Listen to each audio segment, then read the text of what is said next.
Hi everyone, আসসালামু আলাইকুম। আমি শাওলিন ফ্রম মিডলিন। এটা আমার very first time voice over দিয়ে একটা ভিডিও আপনাদের সাথে। এই ক্লাসটা হবে খুবই বেসিক বায়োলজি রিলেটেড। তো শুরু করা যাক। আমাদের সর্বপ্রথম যেটা জানতে হবে সেটা হচ্ছে জীবদেহের গঠনের একক হচ্ছে কোষ। আমরা এটা পড়ে আসছি।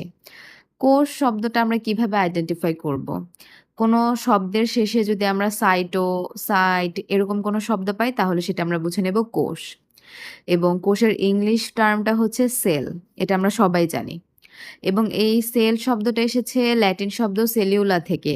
এটা রবার্ট কর্ক আবিষ্কার করেছিলেন। ওটা অনেক পুরনো একটা কথা। কিন্তু আমরা এত গভীরে যাব না। আমরা শুধু এতটুকু মনে রাখবো যে এই সেলুলা শব্দ থেকে সেল এসেছিল। সেলুলা হচ্ছে ক্ষুদ্র প্রকোষ্ঠ। সো কোষ হচ্ছে একদম সবচেয়ে ছোট একটা টার্ম। অনেকগুলো কোষ মিলে পরে আমাদের টিস্যু তৈরি হয়। তারপর অনেকগুলো টিস্যু মিলে আমাদের অঙ্গ বা অর্গান তৈরি হয়। তারপর অনেকগুলো অর্গান বা অঙ্গ নিয়ে তৈরি হয় আমাদের সিস্টেম, এরপর আমাদের বডি। তো এটা আমাদের খুব ভালোভাবে জানতে হবে। আমরা বাংলা এবং ইংলিশ টার্ম ২ টাই জানার চেষ্টা করব। তো টিস্যুর বাংলা হচ্ছে কলা। এটাকে আমরা কোষগুচ্ছ বলতে পারি। অনেকগুলো কোষ নিয়ে তৈরি হয়। এটা হচ্ছে কলা বা টিস্যু। তো টিস্যু, টিস্যু অনেকগুলো টিস্যু মিলে তৈরি হয় আমাদের অঙ্গ। অঙ্গকে আমরা অর্গান বলি। অঙ্গ এবং অঙ্গাণু কিন্তু এক না। এটা নিয়ে আমরা সামনে আলোচনা করব। অঙ্গাণু হচ্ছে কোষের ভেতরের ছোট, ছোট আ অণু আ অঙ্গ অণু একসাথে হয়ে গেছে অঙ্গাণু। আচ্ছা, তো অঙ্গ কি, কি আছে? আমরা সবচেয়ে বেশি কোন জিনিসগুলোর সাথে পরিচিত? আমাদের লিভার, ব্রেইন, হার্ট, কিডনি এগুলোর সাথে আমরা অনেক বেশি পরিচিত। এগুলো হচ্ছে আমাদের একটা অর্গান। এরপর আমাদের কতগুলো অর্গান বা অঙ্গ মিলে তৈরি করে একটা তন্ত্র বা একটা সিস্টেম। একটা তন্ত্র বা একটা সিস্টেম। কি, কি তন্ত্র আছে আমাদের বডিতে? আমাদের বডিতে অনেকগুলো সিস্টেম আছে। আমাদের পরিপাকতন্ত্র আছে বা ডাইজেস্টিভ সিস্টেম যেটাকে বলা যায়। রক্ত সংবহন তন্ত্র আছে, শ্বসন তন্ত্র আছে, তারপর হচ্ছে স্নায়ুতন্ত্র, ত্বকতন্ত্র, রেচনতন্ত্র, অনেকগুলো তন্ত্র আছে। তো এই সবগুলো তন্ত্র দিয়ে তৈরি হয় আমাদের আল্টিমেটলি পুরো দেহটা।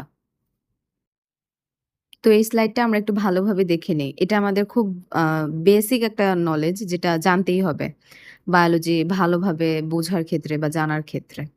আচ্ছা, এরপরে আমরা পরের পার্টে চলে যাব। আমরা ছোটবেলা থেকে পড়ে আসছি যে যাদের জীবন আছে তাদেরকে জীব বলে।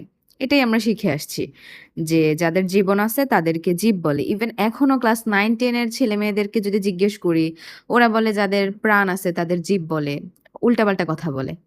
আচ্ছা, তো যাদের জীবন আছে তাদেরকে জীব বলে এবং ছোটবেলায় আমাদের বিজ্ঞান বইয়ে লেখা ছিল যে জীব ২ প্রকার, উদ্ভিদ এবং প্রাণী।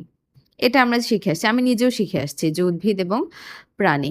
তো উদ্ভিদ হচ্ছে এটা জীবন আছে কিন্তু ও চলাফেরা করতে পারে না বা আমাদের মতো এত জটিল কিছু না। আবার প্রাণী হচ্ছে যার প্রাণ আছে। কিন্তু ভাইরাস বা ব্যাকটেরিয়া এদেরও তো জীবন আছে। কিন্তু এরা কোন শ্রেণীর মধ্যে তাহলে পড়ে? উদ্ভিদ নাকি প্রাণী? কোনটার মধ্যে পড়ছে তাহলে? এই বিষয়টা একবার আমার মাথায় এসছিল। এরপর আমি কি করছি? ব্যাকটেরিয়াকে ভাবছি যে এটা হচ্ছে উদ্ভিদ আর ভাইরাসকে প্রাণী ভেবে বসেছিলাম। কি গাধা ছিলাম আমি। আচ্ছা, এখনো গাধাই। তো এরপর আমি যখন ক্লাস 9-10 এ উঠি, এরপর আমি জানতে পারি যে ব্যাকটেরিয়া এবং ভাইরাসকে অণুজীব বা মাইক্রো অর্গানিজমস বলে।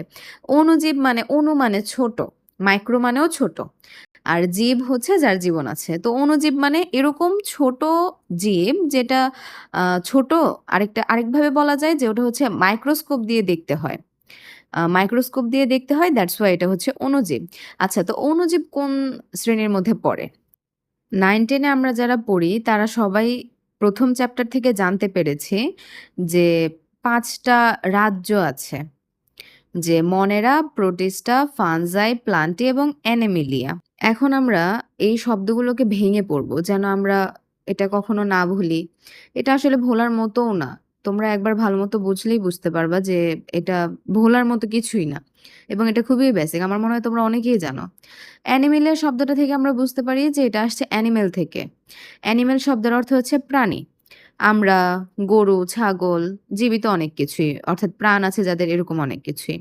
প্লান্টি শব্দটা এসেছে প্লান্ট থেকে মানে উদ্ভিদ, আম গাছ, জাম গাছ, কাঁঠাল গাছ, লিচু গাছ এগুলো সবই হচ্ছে প্লান্ট বা উদ্ভিদ। এগুলো প্লান্টি রাজ্যের মধ্যে পড়ে। মনেরার মধ্যে ১ম এ আছে ব্যাকটেরিয়া, অ্যামিবা এগুলো। ব্যাকটেরিয়া এবং অ্যামিবা এগুলো। এগুলো কিন্তু আ আদিকোষী বা প্রোক্যারিওটিক। এগুলো ইউক্যারিওটিক না। প্রোটিস্টার মধ্যে আছে শৈবাল, ফানজাইয়ের মধ্যে আছে ছত্রাক। এখানে আমি আবার প্রোটিস্টাই লিখতেছি কেন? ফানজাইয়ের মধ্যে আছে ছত্রাক। আমাদের সবচেয়ে পরিচিত একটা ছত্রাকের নাম হচ্ছে মাশরুম বা ব্যাঙের ছাতা। আমরা সবাই এটা চিনি। ওকে। এরপর আরেকটা জিনিস আমাদের লাগবে সেটা হচ্ছে শ্রেণীবিন্যাস। আমরা যারা এখন ইন্টারে পড়ি, আমরা তো অবশ্যই এ সম্পর্কে জানি। আর যারা 9-10 এ পড়ি ওরাও এতদিনে এটা জেনে গিয়েছি। কিন্তু এই সিকোয়েন্সটা অনেকে মনে রাখতে পারে না।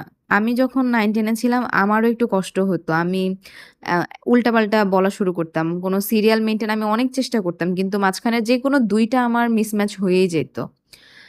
তো আমি এটা মনে রাখছিলাম সবগুলোর ইংলিশ নামের ফার্স্ট অ্যালফাবেট দিয়ে কেপিক অফ জিএস, কেপিক অফ জিএস ২-৩ বার বলো তোমাদের এটা থেকে যাবে যে কেপিক অফ জিএস। K for kingdom, kingdom means রাজ্য। পি ফর ফাইলাম, ফাইলাম মানে পর্ব। সি ফর ক্লাস, ক্লাস মানে শ্রেণী এটা আমরা সবাই জানি। Order, O for order, order means বর্গ। এরপর F, F for family, family মানে গোত্র। তারপর জি, জিতে জেনাস, জেনাস মানে গণ। এস ফর স্পিসিস, এটা মানে হচ্ছে প্রজাতি। এবং আমাদের যে দ্বিপদ নামকরণ আছে, বৈজ্ঞানিক নাম লিখতে হয়, সেটা কিন্তু জেনাস এবং স্পিসিস দিয়েই লিখতে হয়, গণ এবং প্রজাতি দিয়ে। আচ্ছা, এখন আমরা চলে যাব আ কোষের ডিফারেন্স বুঝতে। উদ্ভিদ কোষ এবং প্রাণী কোষ ২ টার আলাদা, আলাদা ডিফারেন্স বুঝতে। উদ্ভিদ কোষটা যদি আমরা দেখি সবার ১ম এ আমার চোখে পড়ে কি? যে এর মধ্যে বাহিরে একটা এক্সট্রা লেয়ার আছে, যেটা প্রাণী কোষের মধ্যে নাই। হ্যাঁ, প্রাণী কোষের মধ্যে প্লাজমা মেমব্রেন আছে। উদ্ভিদ কোষের মধ্যে প্লাজমা মেমব্রেন আছে, আবার কোষ প্রাচীরও আছে। আবার উদ্ভিদ কোষের মধ্যে বড় একটা কোষ গহ্বর আছে।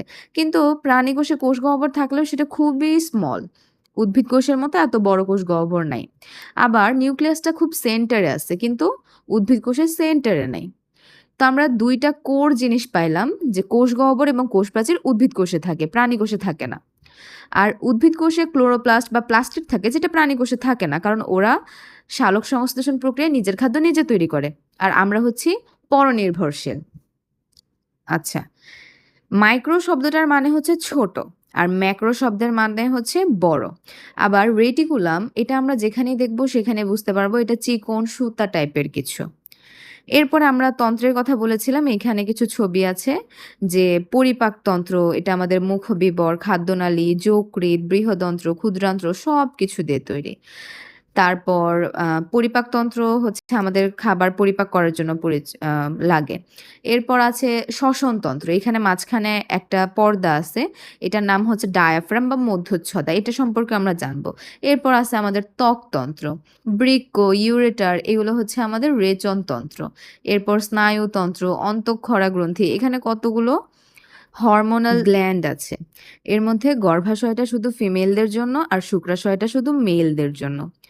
তো এই ছিল আজকে আমাদের বেসিক। আমরা সামনে আরো কিছু জানবো। আশা করি আমার ক্লাসটা একটু হলেও তোমাদের কাজে লাগবে। তোমরা এই স্লাইডটা একটু দেখবা। আর এটা যেহেতু আমার ১ম ক্লাস ছিল, আমি এতটা অভ্যস্ত না ভয়েস ওভার দিতে। আ তোমাদের কেমন লাগলো জানাতে পারো। ভালো লাগলো বা খারাপ লাগলো আমি ইমপ্রুভ করার ট্রাই করব। আর নেক্সট ক্লাস আমি এই বেসিকের উপরে একটু রাখবো, ওয়ার্ড এনালাইসিস নিয়ে। তো তোমরা ভালো থাকো, সুস্থ থাকো। আল্লাহ হাফেজ।